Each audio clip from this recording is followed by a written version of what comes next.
ओम नमो भगवते वासुदेवाय।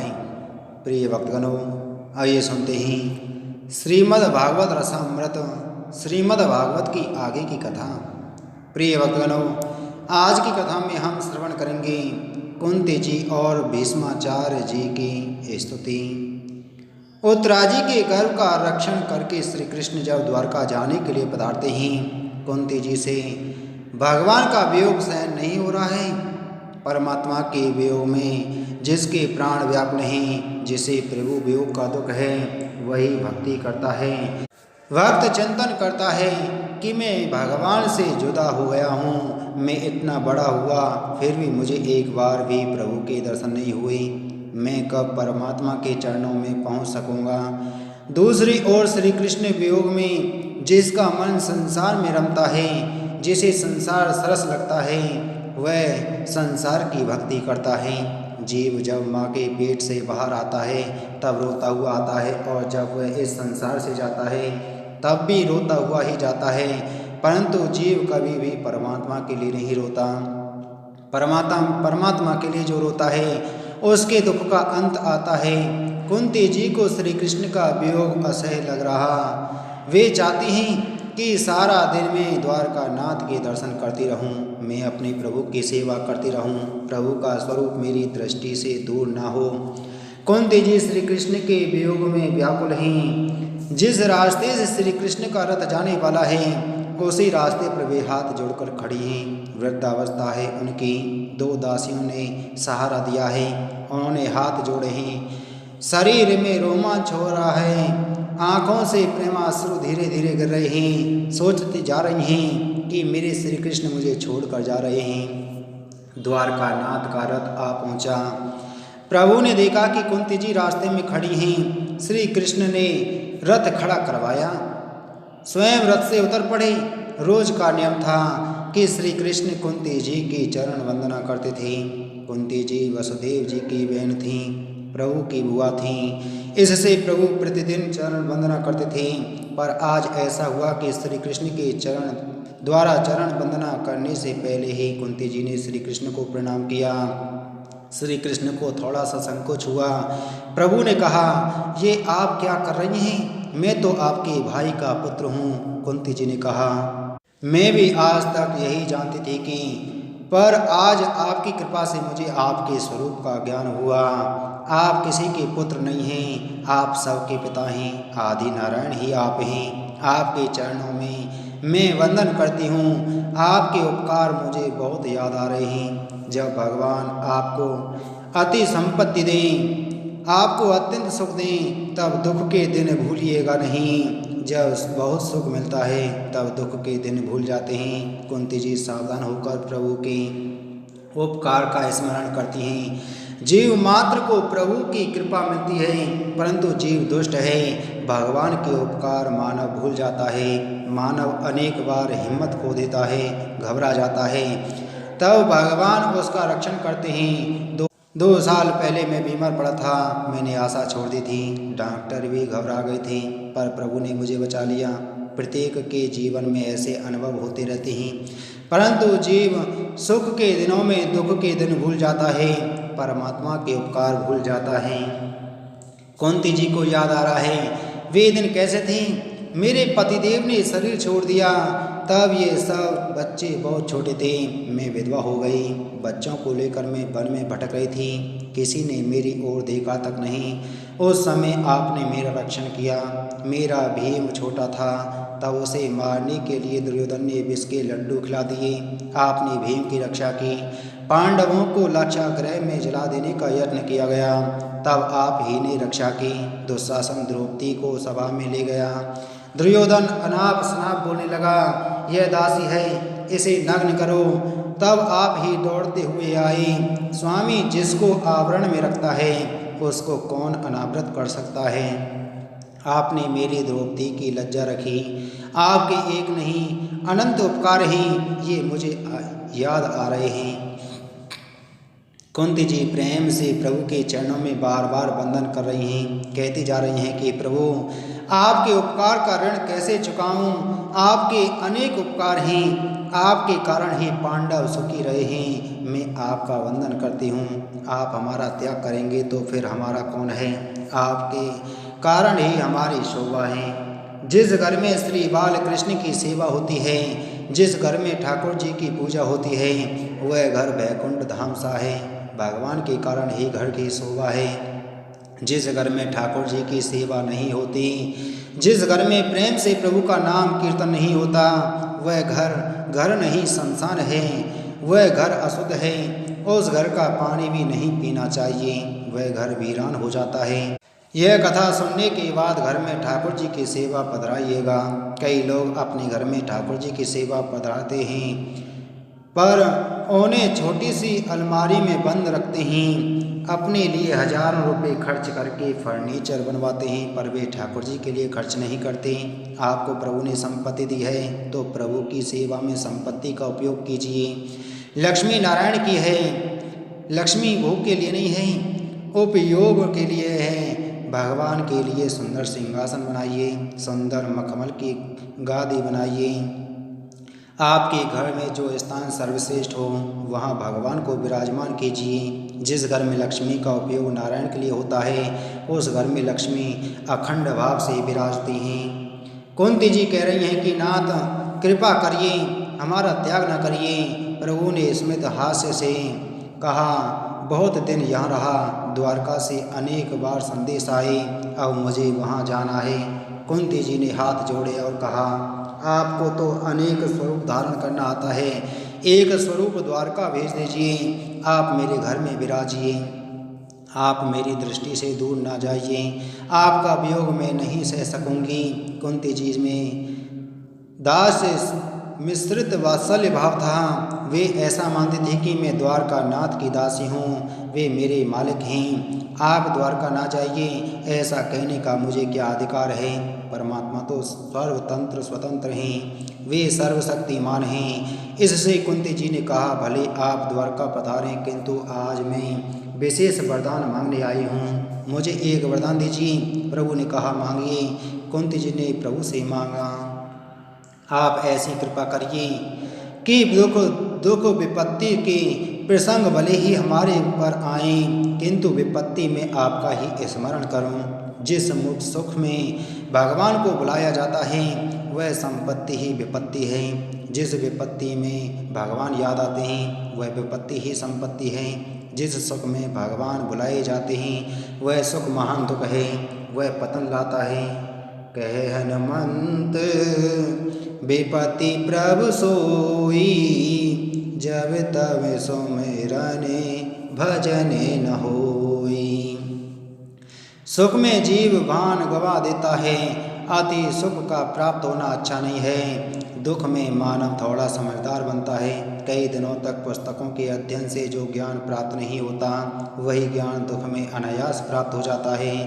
वह भीतर से प्रस्फुटित होता है। कुंती जी मानती हैं कि दुख प्रभु का प्रसाद है। भगवान जिस जीव को अपने पास रखना चाहते हैं, उस जीव के लिए विपत्ति खड़ी कर देते हैं। मानव का स्वभाव है कि मार पड़ने पर ही वह सुधरता है। कुंती जी इसी से दुख की मांग कर रही हैं। मुझे बहुत सुख नहीं चाहिए, इतना सुख मिले कि सुख भोगते भोगते भगवान का स्मरण बना रहे।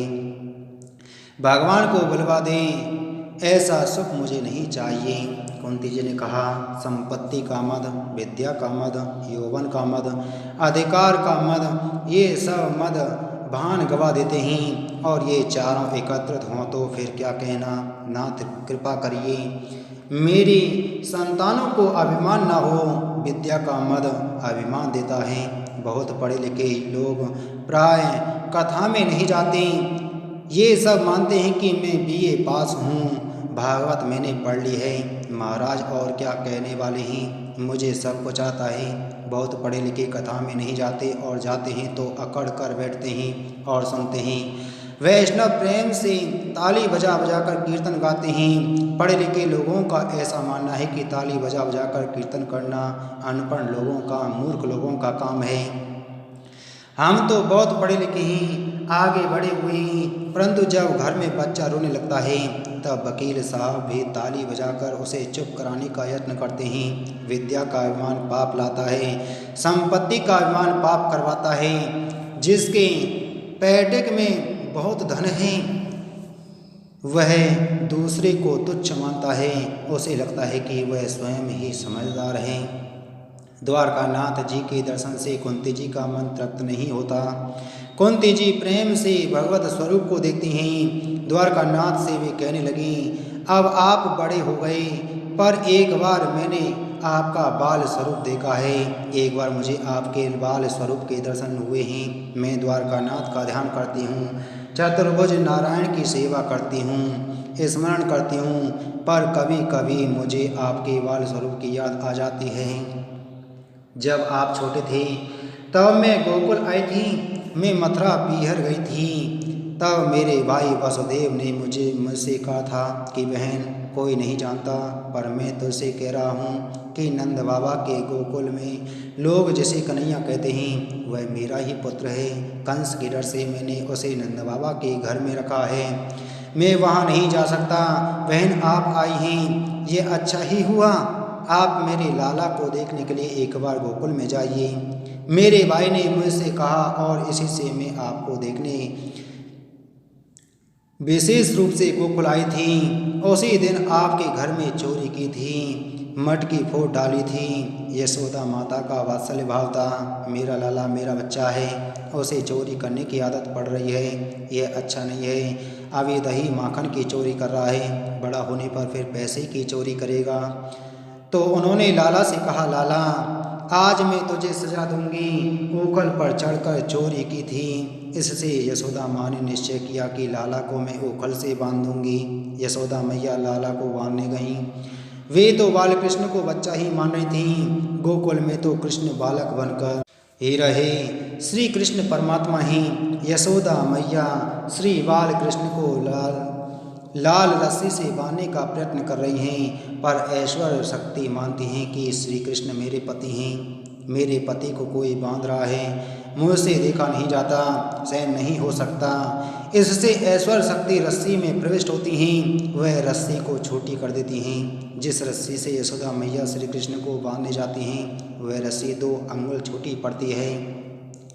यशोदा मैया तीसरी रस्सी लेकर उसमें गांठ लगाकर बांध देती हैं। गोपी यशोदा मैया को समझाने लगती हैं, माँ आज तुम्हें क्या हो गया है? याद है जब तुम्हारे पुत्र नहीं था तब तुम रोती थी। तुमने अनेक देवों की मनौती मांगी थी, तब कहीं यह पुत्र मिला है। सारे गांव को यह प्राणों से भी अधिक प्यारा है। मेरे घर आकर वह अनेक बार उद्यम मचाता है, पर कभी भी उसे बांधने का विचार मैंने नहीं किया। माँ तुम्हें जरा भी दया नहीं आती क्या? यशोदा मैया आज आवेश में हैं। वे कहती हैं, आज अपने घर जाइए, मेरा लड़का है, मुझे जैसा उचित लगेगा मैं वैसा करूँगी। आपको चिंता करने की जरूरत नहीं है। उसे बुरी आदतें पड़ गई हैं, वह किसी की सुनता नहीं है। आज घर की सब रस्सी एकत्रित करके भी मैं इसे बांधूंगी। यशोदा जी रस्सी एकत्रित करके लाला को बांधने का प्रयत्न करती हैं, पर रस्सी 2 अंगुल छोटी ही पड़ती है। श्री बाल कृष्ण मन में मुस्कुरा रहे हैं, मंद स्मित उनके चेहरे पर है। यशोदा मैया चिढ़ती हैं, 5 साल का लड़का मुझ पर हंस रहा है, कुछ हो मैं इसे अवश्य बांधूंगी। श्री बाल कृष्ण को माँ को मना रही, माँ अब मैं कभी चोरी नहीं करूँगा, आज तो मुझे छोड़ दे। यशोदा माता कहती हैं, नहीं छोड़ूंगी, मैं तुझे बांधूंगी। यशोदा माता का दुराग्रह है। वैष्णव जब प्रेम से परमात्मा को बांधते हैं तब यह जीव माया के बंधन से छूटता है। यह जीव प्रेम से परमात्मा को जब तक नहीं बांधता तब तक माया इसे नहीं छोड़ती, तब तक माया जीव को बांध कर रखती है। यशोदा जी को आज लाला को बांधना ही है। कुंती जी कहती जा रही हैं, आपका वह बाल स्वरूप उसी दिन मैंने देखा था।